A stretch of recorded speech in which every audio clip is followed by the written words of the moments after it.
Bonjour à toutes, bonjour à tous. Bienvenue dans l'émission Le Parc et vous. Véronique Valder, je suis la déléguée générale de la coopérative Le Parc. La coopérative est en charge de gérer tous les services amenés aux plus de 500 entreprises implantées sur les 500 hectares que constituent les parcs Vergalan-Béthune à Saint-Ouen-l'Aumône. Le Parc et vous, c'est pour vous faire découvrir les entreprises du parc, mais surtout celles et ceux qui les dirigent. Aujourd'hui, nous recevons Samba Koné.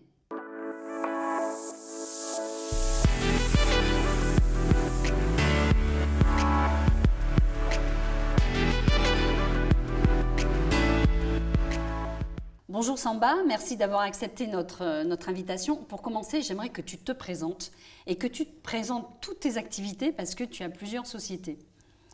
Bonjour, oui, on a quelques activités, on est dans l'industrie. On a rassemblé un maximum de métiers tels la tôlerie, la mécanique, la fonderie, l'assemblage. La fonderie. La fonderie d'aluminium. La fonderie. Mais, excuse-moi, peut-être que je commets une erreur, mais je croyais qu'il n'y avait plus du tout de fonderie en Île-de-France. Ah, on est plus beaucoup. On a le seul outil en Île-de-France, un outil de 4000 m² en fonderie gravité sable.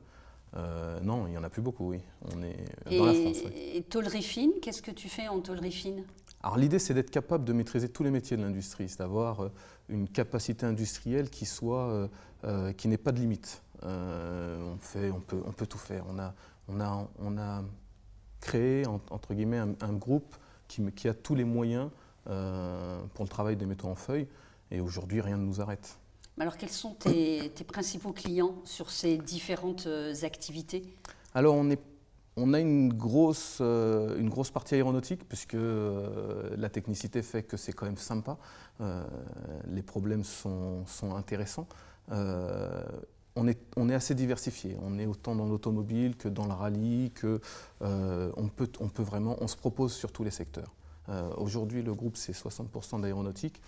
On a 20%, 30% d'automobile et une industrie diverse et variée à côté. Oui, c'est pas mal, on s'amuse pas mal. Alors, qu'est-ce qui a fait que, tu vas pas me faire croire, là, un matin tu t'es réveillé, tu t'es dit, tiens, j'ai envie d'avoir une fonderie, j'ai envie de faire la tôlerie fine. Comment te sont venues ces différentes sociétés, ces différentes activités ?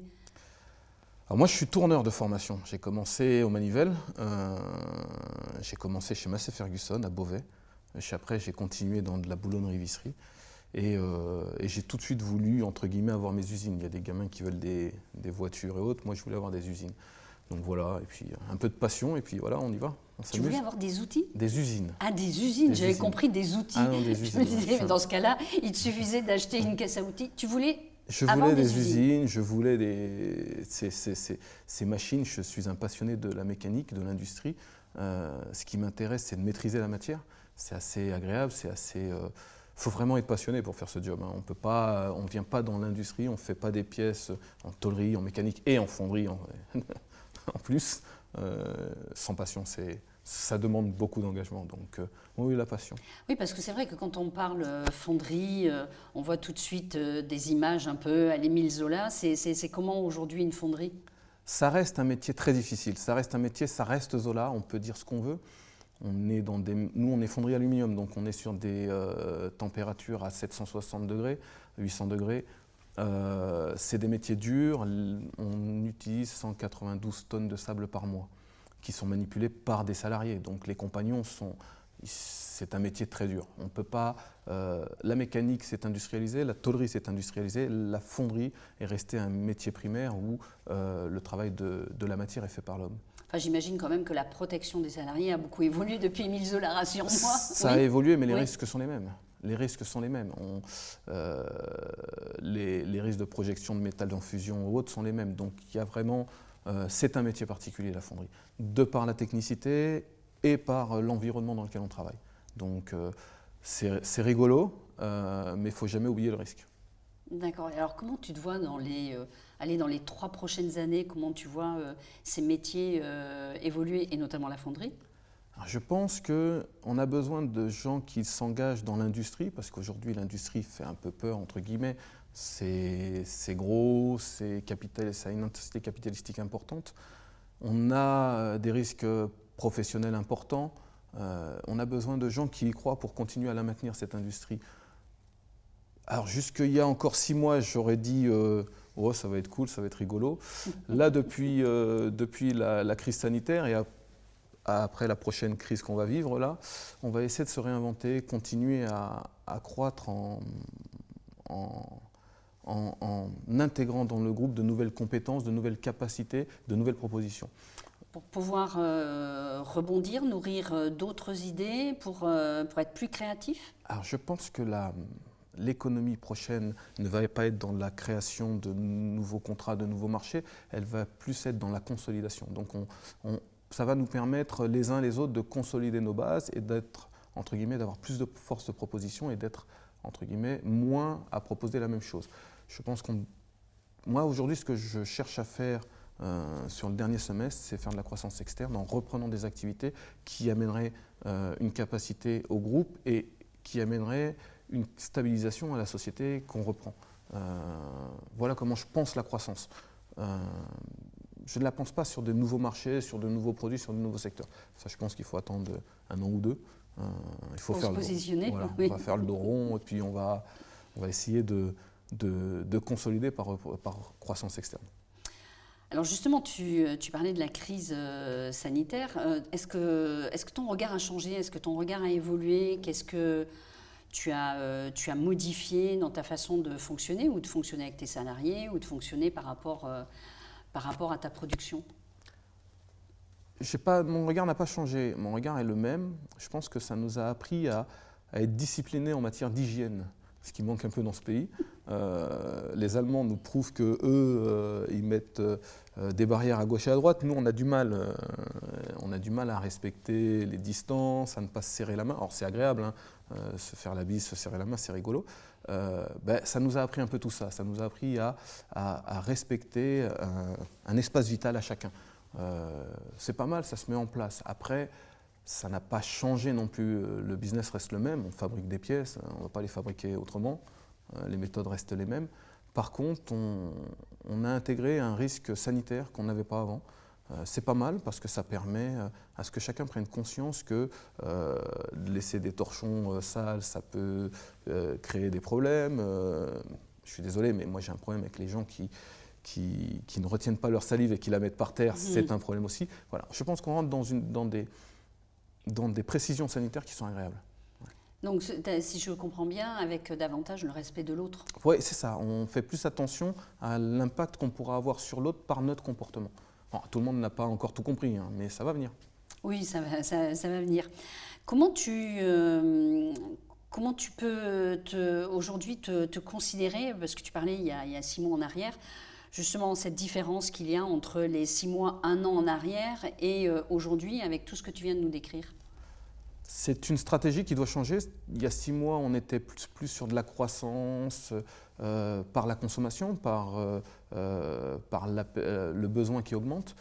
Aujourd'hui, il faut être réaliste. On n'aura pas de besoin qui va augmenter, on n'aura pas de nouveaux produits, donc il faut quand même trouver des relais de croissance. Une entreprise, si on n'avance pas, on recule. Et on n'a pas le droit de reculer. Sinon, on a beaucoup d'argent et on le finance. Je sais où sont mes limites, donc je vais avancer. Il faut trouver donc ces relais de croissance. Et ils seront, n'étant plus dans de la production de masse, quand je dis de masse par la consommation, il va falloir les trouver ailleurs, en nouvelles propositions, en nouveaux métiers, en nouveaux secteurs, en consolidation, c'est-à-dire qu'en reprenant des entreprises, on arrive à apporter à des entreprises qui n'ont pas l'organisation qu'on a par exemple, ou qui ont, entre guillemets, une meilleure technicité sur un produit, on arrive à apporter plus de propositions, à prendre plus de marchés, mais pas en recréant un marché, en développant une nouvelle offre. Et ça peut fonctionner. Donc pour toi, c'est une nouvelle offre, et si je comprends bien, plus de qualité que de quantité? Alors, j'ai jamais été sur la quantité, moi. D'accord. Je ne suis pas les 2-8, les 3-8, les samedi, dimanche, c'est pas mon truc. Il y a une heure où on travaille et il y a une heure où on se repose. C'est facile à dire, je suis d'accord. Mais voilà, les entreprises travaillent de 7h du matin, 6h30, on est des lève-tôt, jusque 18h. Même mes cadres, même la direction, après 18h, s'ils ne sont pas chez eux, ils s'inventent une vie, mais ils ne sont plus à l'usine. Il n'y a pas que le boulot. Alors, je vais rebondir sur ce que tu vas dire, mais juste avant, aujourd'hui, quels sont tes problèmes, tes défis, tes challenges? Problème. Enfin, si tu en as, parce ouais, que tu passes pour quelqu'un qui n'affiche aucun problème. Ce n'est pas des problèmes, c'est quelles sont mes questions. Quand on dirige une entreprise, on est là pour essayer de lire dans la boule de cristal, de prévoir l'avenir. C'est bon ou pas bon, on ne sait pas. Mais on essaie de dire le futur, ça va être ça. Je vais te solliciter, si tu sais lire dans les boules de cristal. J'essaye, à mon petit niveau. Ça fait 12 ans qu'elle tient, ça fait 12 ans que, entre guillemets, les décisions qu'on prend sont les moins pires, mais on ne sait pas, j'ai pas de problème, j'ai juste des envies. Si on a des problèmes, je pense qu'on recule. On est moins enclin à vouloir dynamiser le groupe et faire avancer les choses. Moi, je cherche des solutions. Aujourd'hui, c'est ça. Je cherche des solutions pour continuer à avancer, pour ne pas reculer. Maintenant, les aléas de tous les jours, ça fait partie de la fonction. Il faut faire avec. Alors justement, tout à l'heure, tu citais un peu les horaires. Toi, tes horaires, c'est quoi d'une façon générale? C'est les horaires du besoin, moi. J'ai pas, les horaires du besoin? Oui, du besoin. D'accord. J'ai décidé d'être premier dans l'entreprise. Mon job à moi, c'est pas de dire je travaille 8 heures, 10 heures, 12 heures. Bon, déjà, quand on prend ce poste-là, il faut être passionné. Donc si on est passionné, ce n'est pas le salaire ni le chiffre d'affaires qui nous intéresse. C'est le développement, c'est l'évolution industrielle. Donc nos horaires vont être, entre guillemets, en fonction du besoin du moment. C'est-à-dire que s'il faut être à la fonderie jusqu'à pas d'heure, on sera jusqu'à pas d'heure. Je serai jusqu'à pas d'heure. Les autres seront chez eux. Mais j'ai des horaires importantes. Alors, ça me permet d'enchaîner sur un autre sujet. C'est vrai que quand on te voit, quand on voit les autres chefs d'entreprise, c'est « je vais bien, tout va bien ». Après, il y a une partie qu'on connaît moins, qui est la partie, comme tu le disais, les questionnements, les doutes, les incertitudes, les prises de risques. Comment tu arrives à gérer tout ça? Quelle est la capacité de chacun à engager du risque? On m'a dit une fois. C'est pas mal comme phrase. Je pense que chef d'entreprise, on a une capacité qui est plus importante que la moyenne. Après, il faut avoir, je pense, des vases d'extension pour pouvoir évacuer ce stress. Je n'ai pas beaucoup de stress. J'ai beaucoup de questions, je n'ai pas beaucoup de stress. Des vases, oui, d'accord. Des vases. Tu peux nous en dire un peu plus sur tes vases? Moi, il m'arrive je cours beaucoup. Donc, je pars le matin à 6 heures pour 10-15 km. Ça te permet d'évacuer? Oui. C'est pas de l'évacuer, j'évacue pas, je fais autre chose. J'arrive à me libérer la tête. Tu penses pas, tu réfléchis pas à ce que tu vas faire non, sur la journée, sur la semaine, sur les prochains mois? Non, tu réfléchis pas. Là, je cours, je respire. Des fois, je me pose 2-3 questions existentielles. Mais ouais, voilà, je cours. J'ai des moments à moi où je suis en dehors du job. C'est rigolo. Alors, parce que tu parles des moments à toi, justement, j'ai une autre question, beaucoup plus indiscrète. Tu as une vie privée, familiale, tu as ta vie de chef d'entreprise, et puis là, tu viens de nous décrire un de tes loisirs, peut-être que tu en as d'autres. Les journées n'étant pas extensibles, ni les semaines, tu fais comment pour tout faire rentrer dans une case qui s'appelle quand même une journée de 24 heures? Des moments. Alors, depuis 5 ans, j'ai fait un choix, c'est-à-dire que je me suis lancé à mon compte il y a 12 ans, j'ai dirigé 10 ans avant pour le compte d'actionnaire, et il y a 5 ans, j'ai 3 enfants, j'ai une superbe femme, et je me suis dit, je travaillais du lundi au dimanche. Il faut construire à un moment. Ah, du lundi au dimanche. Voilà. Oui, donc il faut construire bien sûr, à un moment, il faut capitaliser, et puis après il faut vivre sur la sagesse et le capital, sur ce qu'on a appris avant. Il y a 5 ans, j'ai pris la décision de déménager à Montpellier afin de créer des moments. Non, attends, pardon, là, je te reprends. Donc, tu es à Montpellier, tu vis à Montpellier, ta vie privée, familiale. Privée à Montpellier et ma vie professionnelle en région parisienne. Toutes les semaines, je monte le lundi et je m'oblige à descendre le jeudi soir. C'est-à-dire que du lundi au jeudi, je peux travailler sans retenue. Par contre, à partir de vendredi, alors oui, bien sûr, on travaille toujours maintenant avec les réseaux, le cloud et tout, on peut tout faire n'importe où. Où que tu sois aujourd'hui, voilà. on peut travailler. J'appelle pas ça du travail. Comme je dis à Montpellier, c'est un peu télépiscine, quoi. C'est 2-3 réunions, c'est rigolo. Je vais chercher mes enfants à l'école, ce que je ne faisais pas avant. J'ai organisé mon temps de façon à ce que j'ai une vie privée où je suis disponible pour eux et une vie professionnelle. Mais ça, je n'ai pu le faire que depuis qu'aujourd'hui, j'ai du staff derrière moi. D'accord. Avant... Et alors, tu as une gestion du temps qui est très rigoureuse. Voilà, là, c'est comme ça. Tu n'as pas de dérapage? Alors, dans ma partie familiale, non. Parce que je me suis engagé avec eux. Après, dans la partie professionnelle, on court après la pendule. Donc, ça, c'est un autre problème. Mais non, je m'oblige à rentrer tous les jeudis soirs. Je m'oblige à le faire. Mais alors, ton carburant pour arriver à mener cette vie-là, c'est quoi? C'est la passion. C'est la passion. Seuls les passionnés ont vécu et c'est la passion. C'est la passion qui t'anime au moi, quotidien. Et moi, les machines. C'est ce qui te fait avancer. Ah ouais. C'est ce qui te fait te lever aussi le matin? Les challenges, la passion, c'est rigolo. On arrive, on aime ce qu'on fait. Donc quand on aime ce qu'on fait, en vérité, on ne voit pas la pendule. On a des engagements et puis on va se battre pour nos engagements. C'est sûr que quand on se lève le matin pour faire un certain nombre d'heures, ça doit être plus compliqué. Moi, je n'ai pas ce problème. Alors, quand les autres parlent de toi, ce qui est toujours intéressant d'entendre un peu comment tu peux être perçu par les autres, ils disent que tu es quelqu'un qui a toujours le sourire, qui est toujours à fond et qui a toujours la tête remplie de projets. Qu'est-ce que tu peux me répondre à ça? Il ne faut pas reculer. Il ne faut pas reculer. Il faut avancer. Donc, tu as toujours le sourire, la banane, comme disent les autres. C'est faire la tête, c'est dramatique. On nous pose 400 problèmes tous les jours, on nous demande 400 décisions. Alors si en plus il faut être malheureux, ça devient pénible ce métier. Moi je change. Et les projets? Tu as toujours des projets dans la tête? Tu es toujours à la recherche de quelque chose de nouveau. Tout ce qui est fait, c'est fini. On ne fera plus rien dessus. C'est les équipes derrière moi qui font le job. Moi aujourd'hui, mon job dans l'équipe, c'est de rapporter du 109. Et si je rapporte plus de 109, je ne sais pas à me maintenir en poste. Je ne veux pas être ce vieux dirigeant qui a construit un groupe, qui a construit une entreprise et qui s'accroche aux branches. Non. Ce qu'il faut, c'est que je rapporte du 109 à l'équipe. C'est du respect. D'accord. Écoute, je te remercie beaucoup, Samba. J'aimerais que tu tires une question qui se trouve là dans cette petite verrine. Ce sont des questions que les personnes extérieures un peu à l'entreprise, elles sont toutes cachées, c'est pas la peine que tu essaies de les deviner, se posent par rapport à des chefs d'entreprise. Donc, tu en tires une au hasard. Et puis tu y réponds, c'est ça le but du jeu. Soyons fous. Soyons fous.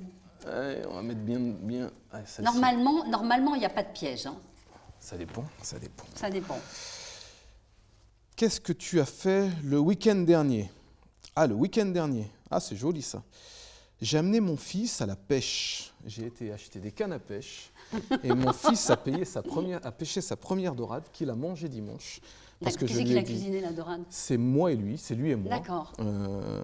Donc mon dernier fils a 8 ans. J'ai des origines mauritaniennes, donc j'ai fait de la pêche en Mauritanie. Il a vu des photos, il était au courant. Et il voulait apprendre à pêcher, donc ça faisait 20 ans que je n'avais pas fait ça et je lui ai promis de le faire. Donc on a été à la pêche, à la dorade. Mais tu es un pêcheur de nature, par passion? Je me suis amusé en Mauritanie parce que c'est une mer très poissonneuse. C'est le seul endroit, non, je n'y suis pas allé depuis 20 ans, c'est le seul endroit où je suis calme. D'ailleurs, mon épouse me dit que c'est le seul endroit où je ne parle pas, où il ne faut pas me parler, il faut me foutre la paix. Où tu n'as plus de projet? Voilà, je suis tranquille, on est là, on attend, on regarde la canne, ça ne sert à rien, mais on la regarde, c'est rigolo.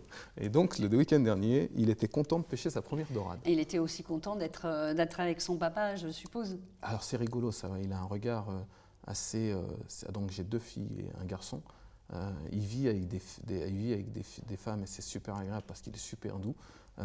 Mais il a ce regard un peu... Alors il est bien avec moi à l'usine depuis qu'il a 5 ans, 6 ans. Il lui est arrivé d'aller... T'essayes de le contaminer? Non. Alors il se lève à 6h du matin pour venir. C'est impressionnant. Quand on vient à Paris, que je pars de la maison, il est 5h. Oui, moi à 5h, 6h, je suis à l'usine. Il se lève à 5h, 6h pour venir à l'usine. C'est impressionnant. Et il ne veut pas manquer.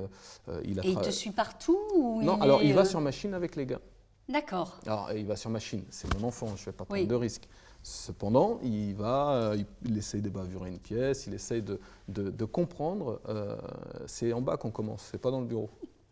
D'accord. Et qu'est-ce que tu es en train de nous dire qu'il essaye d'assurer déjà, tu commences jeune hein, quand même. Hein, Il a 8 ans maintenant. Tu commences à le mettre dans le bain pour prendre le relais, pour assurer ta succession? Non, c'est lui qui le demande. Moi, je pars à l'usine parce que j'ai mon job à faire. Quand ils viennent à Paris pendant des vacances ou autres et que je travaille, non, c'est une demande de sa part. Ah non, s'il n'a pas cette passion de l'industrie, il ne faut pas qu'il le fasse.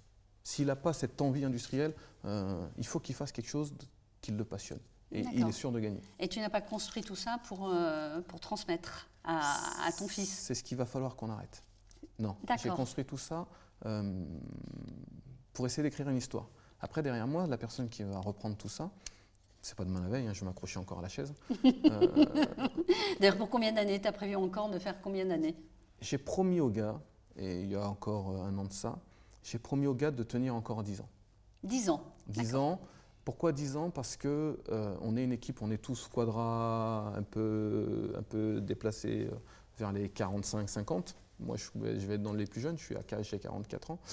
Et dans 10 ans, ils auront tous 58, 60 ans. Le plus dur dans ce job-là, ce n'est pas les problèmes qu'on a tous les jours de technicité, de recherche de solutions. Le plus dur, c'est de créer un environnement, une équipe, où il n'y a pas de relation de profit personnel, il y a une relation d'intérêt général. Alors attention, c'est pas de la politique, c'est juste dire on a créé quelque chose où on est tous là pour défendre l'entreprise. En ayant cette mentalité-là, l'entreprise avance. On a réussi à le faire. Donc vous allez tous partir en même temps? Je ne sais pas si on va partir en même temps, mais moi je leur ai dit que 2-3 ans avant leur départ, je vais trouver quelqu'un à qui vendre, qui va se débrouiller pour refaire le job, ou pas vendre, mais pour ne pas avoir à recréer, parce que c'est de l'humain, c'est-à-dire qu'on apprend à s'accepter, on apprend à s'aimer, on apprend à vivre ensemble, on apprend à accepter les travers de l'autre. C'est compliqué. Je pense que c'est la partie là, quels que soient nos problèmes techniques, c'est la partie la plus compliquée pour moi. En tout cas, c'est une belle expérience, une belle aventure humaine. C'est rigolo. Écoute, je te remercie beaucoup, Samba. Merci de nous suivre, merci d'avoir regardé cette vidéo. Abonnez-vous, suivez-nous, partagez, likez, inscrivez vos commentaires.